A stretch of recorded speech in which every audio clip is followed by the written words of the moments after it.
आज हम लोग चैप्टर 3 के बारे में अध्ययन करेंगे। चैप्टर का नाम है pair of linear equation in two variable. दो चर वाले रैखिक समीकरण युग्म। युग्म पढ़ना, युग्म माने जोड़ा। दो चर का होगा लेकिन जोड़ा भी होगा। जैसे जोड़े में हम एक्स वाई ले सकते हैं एक साथ, पी क्यू ले सकते हैं, ये सब वेरिएबल टर्म्स हैं। आर एस यू भी यह वेरिएबल टर्म्स हैं। वेरिएबल टर्म को दो वेरिएबल, इसके पहले आप लोग 8 में जूनियर क्लासों में पढ़े होंगे एक वेरिएबल का, लेकिन यहाँ आप लोग पढ़ेंगे दो वेरिएबल का। उसमें भी pair of linear equation, pair of linear equation उसको कहेंगे। रेखा युग्म है समीकरण, उसको कहेंगे रैखिक समीकरण युग्म, उसको कहेंगे जिसमें दो समीकरण। और समीकरण किसको कहेंगे? वेरिएबल और कांस्टेंट, कांस्टेंट टर्म और वेरिएबल को मिला करके, कई पदों को मिला करके, यहाँ दो वेरिएबल का लेना है तो दो पदों को मिला करके, और उन पदों के बीच में या कहीं बराबर का चिन्ह हो, यानी लेफ्ट का लेफ्ट और राइट का राइट दोनों एक बराबर हो जाए तो उसको हम समीकरण कहते हैं। उसमें इक्वल का चिन्ह होता है, लेफ्ट और राइट दोनों पदों के बीच में इक्वल का चिन्ह होता है। यदि इक्वल का चिन्ह हो तो वह पॉलिनोमियल इक्वेशन में परिवर्तित हो जाता है। यदि टू वेरिएबल है तो टू वेरिएबल का इक्वेशन होगा। यदि एक इक्वेशन लिख दिया जाए, जैसे मैं ली रहा हूं 3x + 2y = 5, 9x + 5y = 11। यदि हमने ऐसा कोई इक्वेशन लिया है, इनके बीच में कहीं बराबर का चिन्ह आ जाता है तो ये समीकरण बन जाता है, इक्वेशन बन जाता है। यह भी इक्वेशन है। और दोनों को जब एक साथ लेंगे तो हम इसके कहेंगे पेयर ऑफ लीनियर इक्वेशन, रैखिक समीकरण युग्म। दो समीकरणों को एक साथ लेंगे तो इसको हम रैखिक समीकरण युग्म कहते हैं। इस प्रकार हमारा यह समीकरण हुआ। इसी आधार पर हम लोग चैप्टर 3.1 पढ़ेंगे, जिसमें समीकरण बनाना है और उस समीकरण को सॉल्व करना है।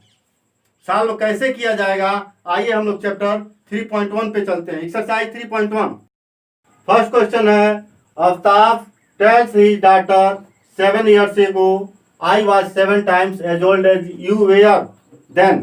Also 3 years from now I shall be 3 times as old as you will be. Is not this interesting? Represent this situation algebraically and graphically. Hindi में इसका अर्थ होगा, आफ्ताब अपनी पुत्री से कहता है 7 वर्ष पूर्व मैं तुमसे 7 गुनी आयु का था, अब से 3 वर्ष बाद मैं तुमसे केवल 3 गुनी आयु का रह जाऊंगा। क्या यह मनोरंजक है? इस स्थिति को बीजगणितीय एवं ग्राफी रूपों में व्यक्त कीजिए। यहाँ जो क्वेश्चन दिया गया है, सवाल आपका दिया गया है, प्रॉब्लम दिया गया है, उसमें आफ्ताब अपनी लड़की से कहता है, अपनी पुत्री से कहता है कि 7 वर्ष पूर्व मैं तुमसे 7 गुनी आयु का था।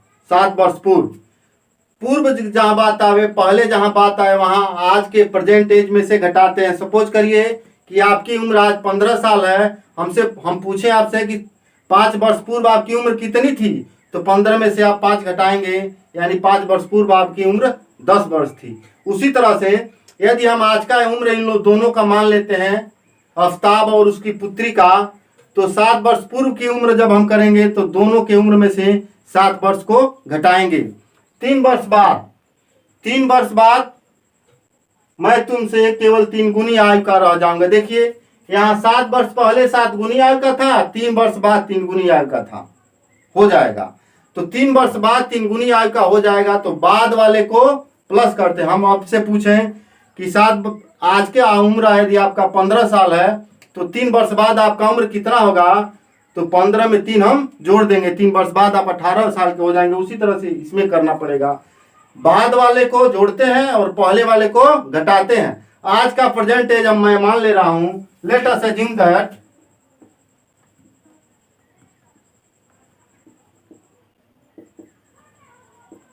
Present age of Aftab = x। Hindi में माना कि आफ्ताब का वर्तमान उम्र x है, माना कि आफताब का वर्तमान उम्र बराबर x and his daughter is percentage, daughter's percentage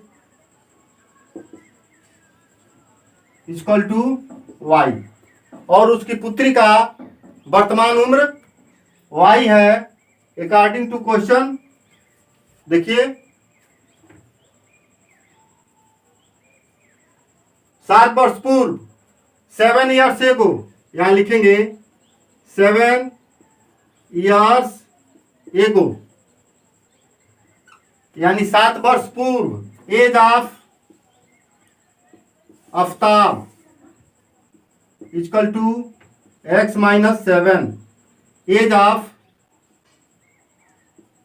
his daughter equal to y minus 7 according to question.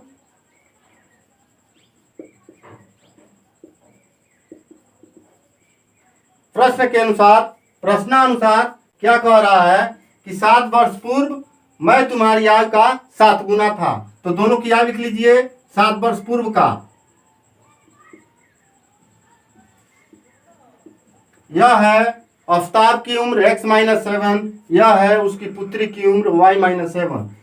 दोनों को बराबर यदि हम करेंगे तो हमको करना क्या पड़ेगा कि आफताब का उम्र उसकी पुत्री की आयु का 7 गुना है, यह 7 गुना है, तो उसकी पुत्री की आयु में 7 से गुणा कर देंगे, 7 से मल्टीप्लाई करा देंगे, 7 से मल्टीप्लाई करा देंगे, दोनों को, दोनों उम्र बराबर हो जाएगा।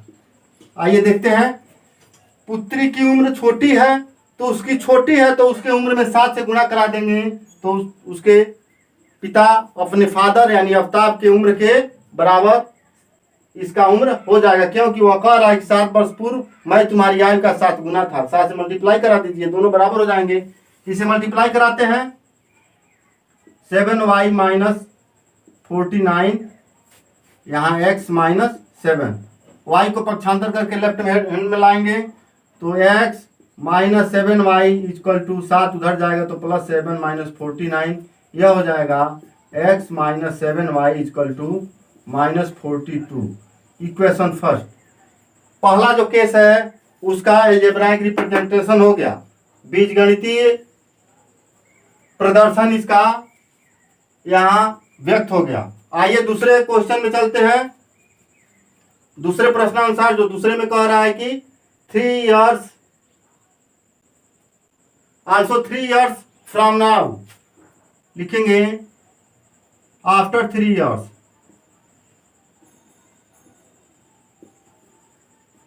after 3 years age of Aftab equal to x plus 3, age of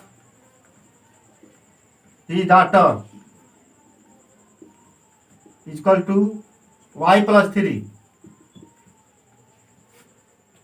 फिर according to question second assumption, x plus 3 equal to y plus 3, जब करने के लिए हमको 3 से मल्टीप्लाई कराना पड़ेगा, क्योंकि उसकी पुत्री का आयु यानी आफताब की आयु उसकी पुत्री की आयु का 3 गुना है, तो उसकी पुत्री की आयु में 3 से मल्टीप्लाई करा देंगे तो दोनों की आयु बराबर हो जाएगी, यानी x plus 3 equal to 3y plus 9, 3y को इधर लाएंगे तो x minus 3y equal to 9 minus 6, 9 minus 3 equal to 6, x minus 3y, x minus 3y equal to 6 हो गया। अब यहाँ एल्जेब्राइक रिप्रेजेंटेशन इसका क्या होगा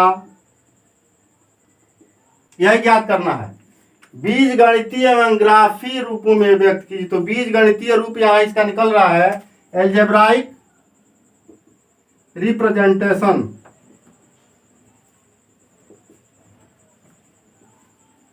इक्वल टू, दोनों का फर्स्ट यह है x minus 7y equal to minus 42 and x minus 3y equal to 6।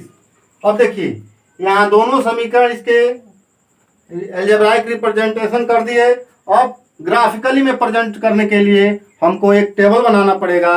उस टेबल को सॉल्यूशन करेंगे तब उसका हम ग्राफ बनाएंगे। अब दी सॉल्यूशन टेबल फॉर, पहले समीकरण को लेते हैं, पहले इक्वेशन को लेते हैं, x minus 7y equal to minus 42। यहाँ देखिए इसको हम लिख सकते हैं x equal to 7y minus 42, ऐसे भी लिख सकते हैं। इसका हम एक टेबल बनाएंगे यहाँ पे।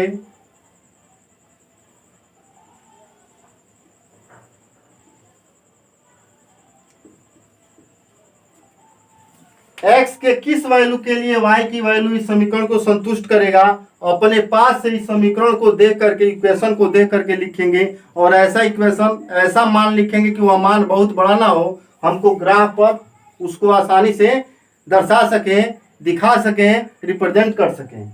देखिए यहाँ पे यदि y के जगह पे हम 0 कर देते हैं, शून्य रख देते हैं, तो x की वैल्यू जो प्राप्त होगी वो माइनस 42 होगी, थोड़ा बड़ा होगा। हम क्या करेंगे, उसको छोटा कर देते हैं। y की जगह पे 6, 7, 8 कुछ भी रख देते हैं। y की जगह पे यदि 6 रखते हैं, y की जगह पे 6 रख रहा हूं, तो 6 7 42 यानी 42 होगा। और 42 माइनस 42 x की वैल्यू शून्य हो जाएगी, x की वैल्यू शून्य हो जाएगी। इन y की वैल्यू 6 रखने पर x की वैल्यू शून्य प्राप्त हो रही है। इसी तरह से एक दूसरा मान रखते हैं, यहाँ x की वैल्यू भी रख सकते थे। x की वैल्यू यदि हम 6 रख देते हैं तो x की वैल्यू 7 रखते हैं। 7, चूंकि 7 के मल्टीप्लाई में है 7 रख रहा हूं। x की वैल्यू यदि 7 रख दिया जाए तो इधर जाएगा 49 होगा, 7 जुटेगा 42 में 49 होगा, यानी y इक्वल टू भी 7 ही आएगा। y इक्वल टू 7 है। इस तरह से हमारा 2 मान प्राप्त हो गया। सेम एक टेबल बनाते हैं सेकंड के लिए, दी सॉल्यूशन टेबल।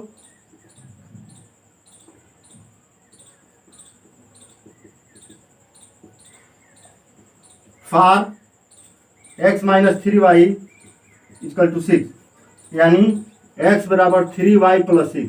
इसके लिए जब टेबल बनाया जाएगा, यहाँ पे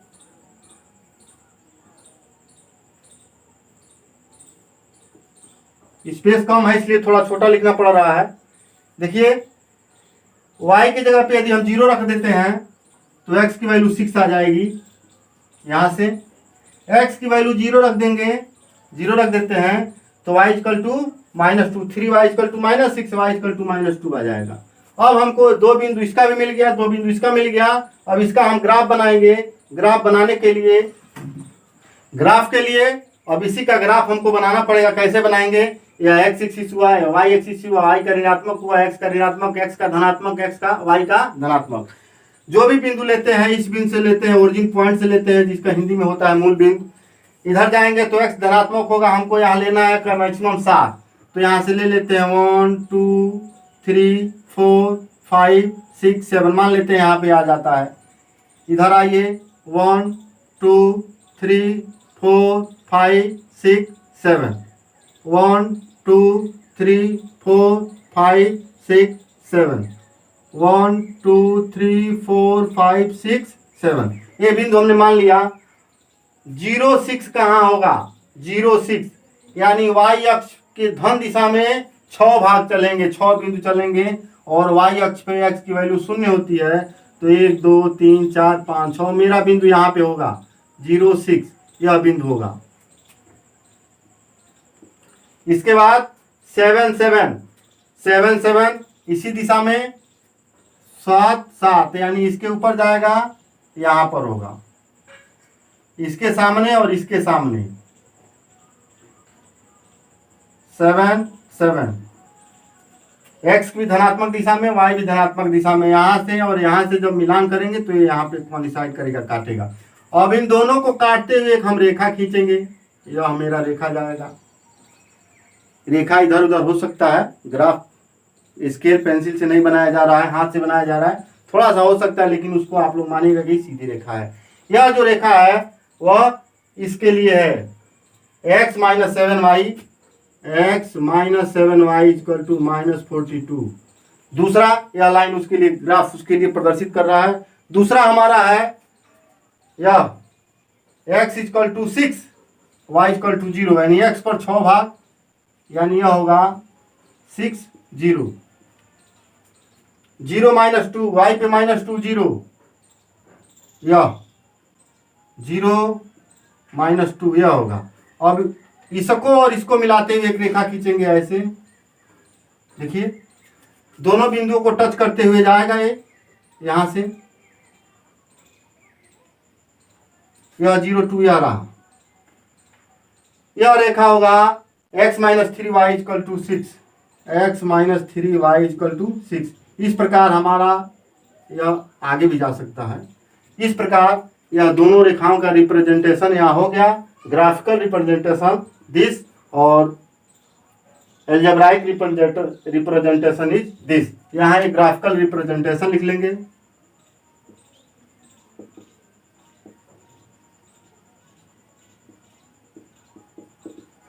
यानी बीजगणितीय